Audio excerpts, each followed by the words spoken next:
Friday Night Kīrtan. So I want to do a little video here to talk about what this week's theme is all about. And we'll go ahead and record a video as far as today's Kirtan lesson for you guys to actually practice and hopefully take with you throughout the week. So what is this weekend and this week moving forward's theme? What is the great big theme? Well, if you've already checked out the blog post, which is already live, I've already got it up for you guys a little early this morning. It is about cleaning the dust off the mirror of the heart. So you might think to yourself, well, what does all that mean? Well, I've got plenty of Shastra that explains all of this in more detail, but essentially what it is our desires, our material desires often cloud or dirty or make dusty our, what real reality actually is, spiritual reality, what it is. And as a result of that, this material contamination, it has a tendency to distort our perception, our thinking, the way that we perceive things. And it takes us down a lot of confusing paths that are really just these really illusory paths. And so it's like Maya. Maya means illusion, and that illusion has a tendency to kind of create a veil over us, causing that dust to kind of settle onto the heart, and it creates like desires for all these silly things like material success and doing all these things that really have no basis on spiritual life, not too much anyway, right? And as a result of that, we need a way to cleanse the heart, to get rid of that dust, to clean it out. And the prescription in this age of Kali Yuga, of course, if you guys don't already know it by now, you probably can guess it. If you can't guess it, I will be more than happy to share it with you. It is the chanting of the Mahā Mantra. That's correct. So it cleanses the heart, it purifies us, gets us back on track. It recalibrates us to what true reality actually is, which is this, loving devotional service that we do for the Lord, and of course for all the devotees, for all of you guys. And so the way that we do that is simply we can do our japa, which if you guys checked out our Thursday check-in, I did a Thursday check-in yesterday. You can go back and check out that video if you haven't seen it already. But it essentially was me sharing with you guys kind of like how to actually chant on a mala and, to do your things and everything. So we are from Jackson, Michigan. Someone's asking, where are we from? We're from Jackson, Michigan, and we're with the Bhakti House here in Jackson. So so anyways, if you're from Michigan, welcome. If you're from someplace else, welcome. It doesn't matter where you're from.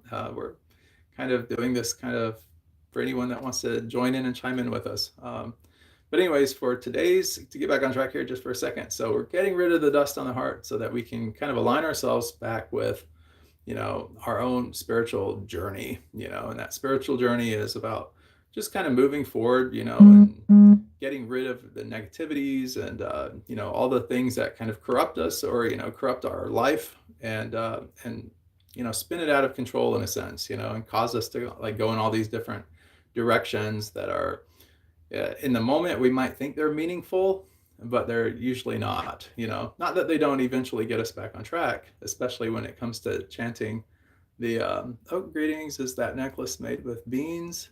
You digested and expelled, thank you. No, this necklace here is actually tulsi, and it's, if you don't know, it is a plant, and it's very dear to Lord Kṛṣṇa. And so they actually, in Vrindavan, this was made, and they took the actual branches, the hardwoods that develop over many years, and they actually hand carve them into different beads and stuff, and then they string them on here. So that's what it is. They call it a kunti mala, Kuntimala. And Vaishnavas, they actually wear these and stuff like that around their neck. And it's not actually a mala in the sense of chanting. Give me one sec, I'll show you. So another type of mala is this mala right here, for example. So you guys have probably seen these before, maybe if you've been in an Indian grocery store, or maybe you've been someplace else, and we do the chanting on this. This is also tulsi, made out of tulsi as well.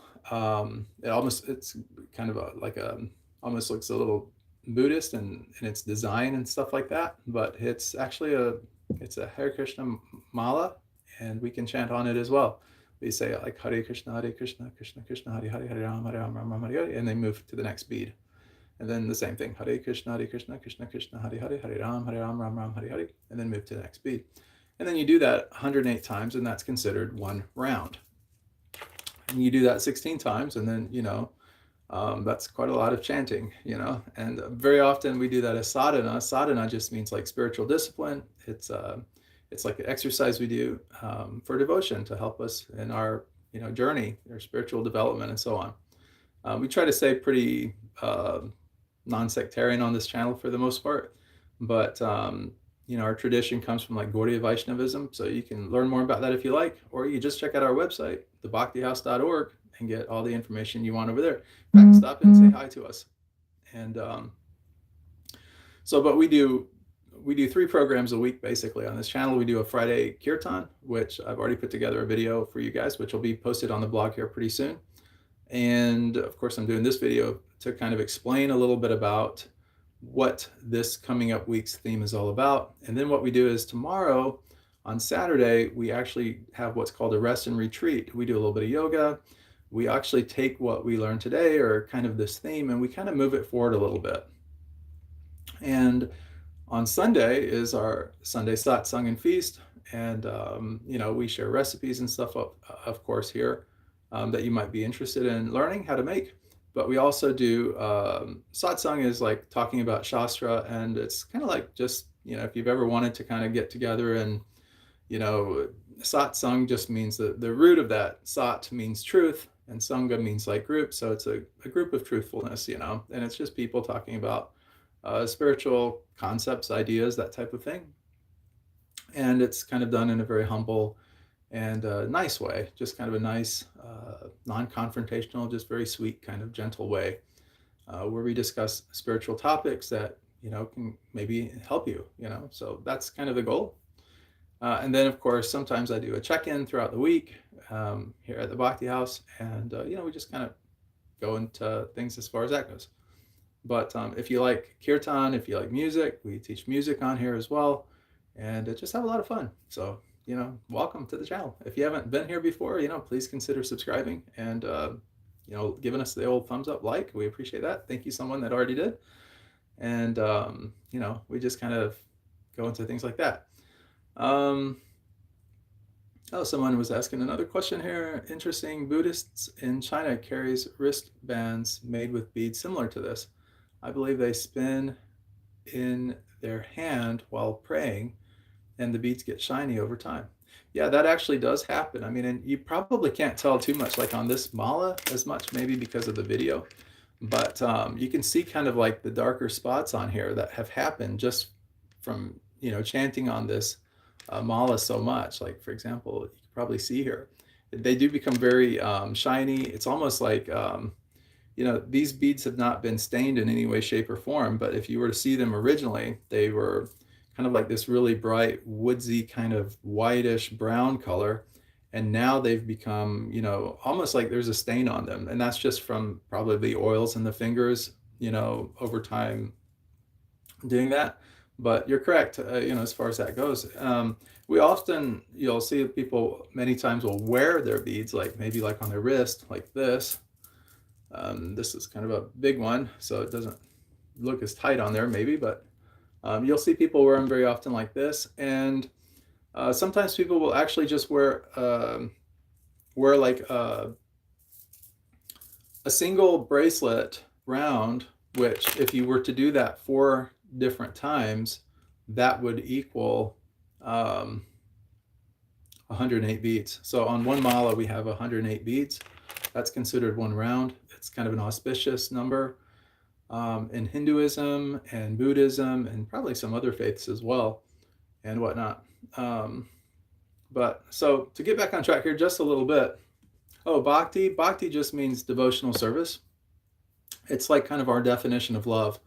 So love is this idea of, well, I'll give you an example. So let's just put it into kind of like a perspective here.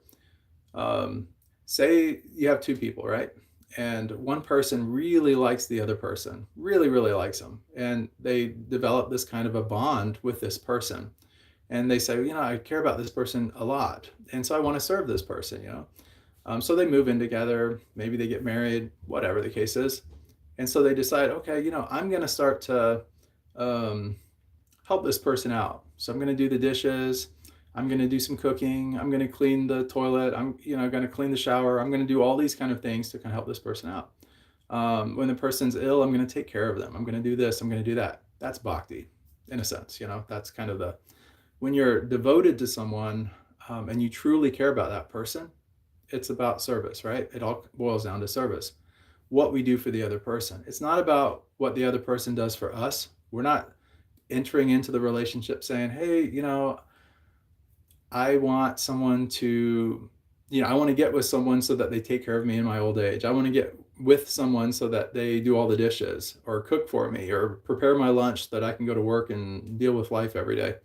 That's not the reason we do it. Now, in the West, you may have some people that actually feel that that is their entitlement, but that's not bhakti. Bhakti is always done from the heart, not through resentment, nothing like that. And oftentimes, in relationships, you'll see some problems start to occur when resentment starts to happen. It's when someone's doing something for the other person, and that person is just simply like, maybe they're not reciprocating or showing enough gratitude. And as a result, that person starts to resent the fact that they're actually serving this other person. But in true bhakti, it wouldn't be that way. You would actually say, I'm not doing this for what that person does to me or what the gratitude. It's not about ego at all. It's really about selflessness. And so that's the reason why, you would commit yourself in that kind of a capacity. But in the bhakti, in the sense of like our tradition, it's more about like Krishna. We're called Krishna Bhaktas, and it's actually, Krishna is a name for God, but it could be Jesus, it could be Allah, it could be whatever, it could be your higher self, however you position it or you feel comfortable, not a big deal. But you could say like, I love God, very much, and whatever I can do to serve God, help devotees, help other people and stuff like that, I'll commit to doing that. And so that would be like service to God.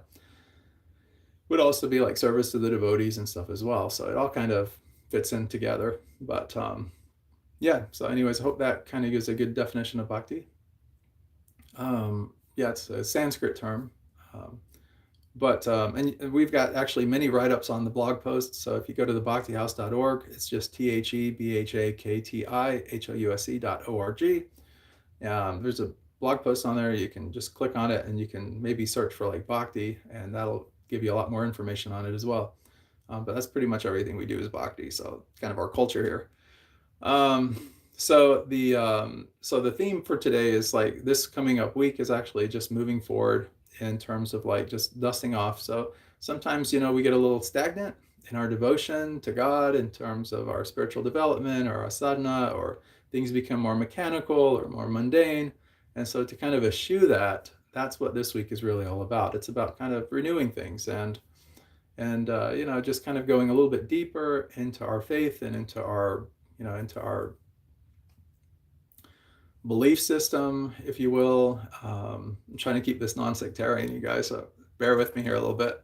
But whatever it is that you feel comfortable with, and just kind of digging into that. You don't even have to be religious, in fact. You could be a complete atheist or agnostic, and, this would still kind of apply, okay? So just kind of bear that in mind. This doesn't have to be applicable to a deity or a concept of God. It can be completely just how you live your life and, how you can, feel good, like make your, feel a sense of connection to something wholesome. And whatever that is for you, that's perfectly okay. Perfectly okay. We're all on different journeys, right? All on different paths. They say the mountain always trying to get to the top to the same destination. Who knows? But anyway, so that's kind of the theme for today, is just kind of dusting off the mundaneness, if you want to think of it like that. Maybe you're looking at this in terms of a work context, many of us Capricorns, are workaholics, we like to do a lot of service, and it seems like that's all we do. And so applicable to your work environment could be the sense of like, you want to, maybe work has become really dull or boring. You're sitting in that office chair, for long hours looking at a screen, your eyeballs are getting a little bit, and you're just having to like kind of wipe them clean so that you can continue to focus in on the text or whatever's on your screen. Or maybe you're working out in a warehouse and you're driving a forklift or something, and it's just back and forth and back and forth. So you get this kind of mundaneness that happens consistently. So when that happens, sometimes it's good just to say, wait a minute, I got to take a little bit of a refresher here. I got to kind of reposition myself and kind of look at what my life is all about, and look at just where my thought processes are, and what can I do to kind of get back on track and, feel good again, make this life fresh again. It's not, especially as you get older, you get to be around my age, 50, you've lived quite a bit of life already. So, and hopefully we'll live quite a bit of more life and what have you. But anyways, we never know, right? So whatever amount of life that we have left, we should probably really, live it to the fullest, or in the most meaningful way personally to us as possible, I would say, right? I think most of us could probably agree on that on some level. And for some of us, it may be doing selfless acts or doing some selfless service. In Sanskrit, in our culture, we call it seva. It just means selfless service. And you may decide, I want to do some nice things for other people and stuff like that before I check out of this world, or whatever you want to call it, die or whatever, I don't want to be grim here. But you can see that,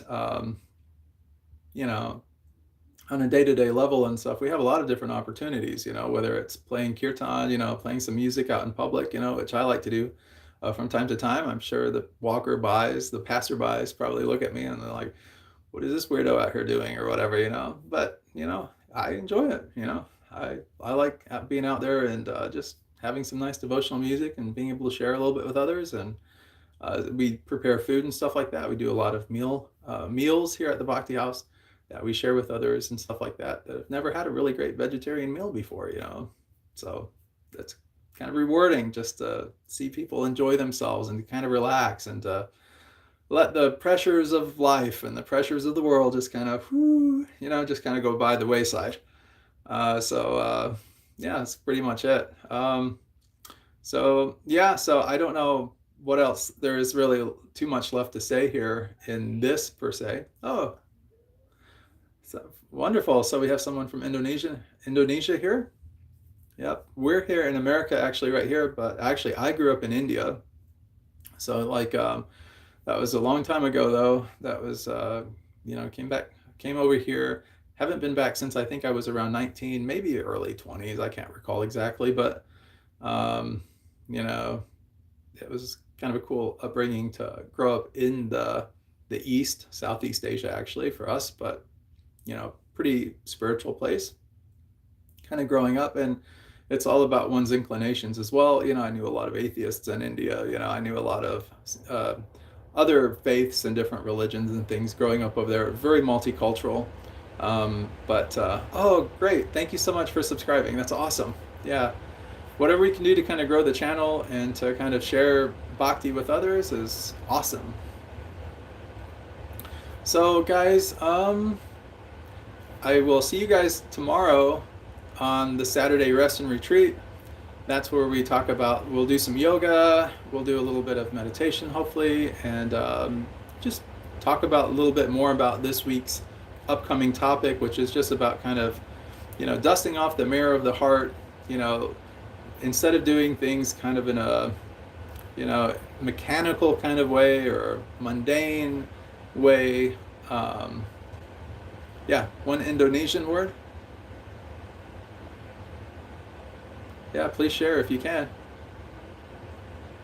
That'd be great. And you guys hear me say Bhakti all the time. It's because in the West, everybody hears it as Bhakti. But if you wanted to know the actual Sanskrit pronunciation, it's B-H-A, it's Bhakti. So actually that would be Bhakti.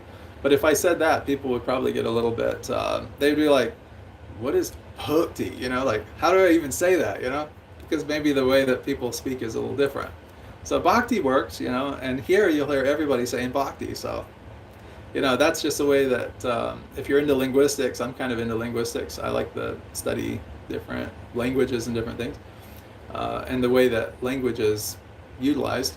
But you'll see also how it's morphed into different ways of being said, so it's kind of cool. So anyway, so like bhakti just means like devotional service, doing nice, kind things for others without the expectation of anything in return. It is really, in the truest sense, if you want to know what unconditional love is, I would say probably it's the closest fitting definition to unconditional love that you could probably come up with. It's where you literally do things because you love people and you also want to do that. Oh, Hare Kṛṣṇa. Thanks, Ross. Good to see you. But, that's essentially it. So, yeah, and so anyway, I hope that you guys will continue joining us on here for tomorrow, Saturday Rest and Retreat. I hope that's going to be a lot of fun for us. I'll share more about kind of this whole weight loss journey thing I've been kind of on here for the last 3-4 weeks anyway, and kind of give you guys some updates on that and how that's going. And if you are also wanting to lose weight, or you just want to kind of like tone up, or just kind of feel better about your health and everything, health and well-being, Saturday is a really good day for that. So we'll see you tomorrow, and don't forget, I'll have the blog post listed in the description below this video, so you can check out that.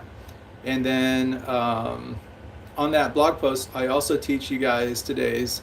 It's actually a harmony.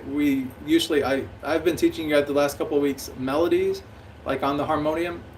Today I'm actually going to teach you just a 3-chord Hare Krishna Mahā Mantra harmony, and it's like a Western harmony, but it's a really pretty song, and you won't even, like, most people can't even believe that it's only 3 chords, and you can get out there and you can enjoy it, you can play it, you can share it with other people and teach other people the same tune, and then of course play it with other people. It's always a lot of fun. So try live game. I'll have to try that. I don't know what's meant by live game, but I will definitely try that. Alright guys, Hare Bol.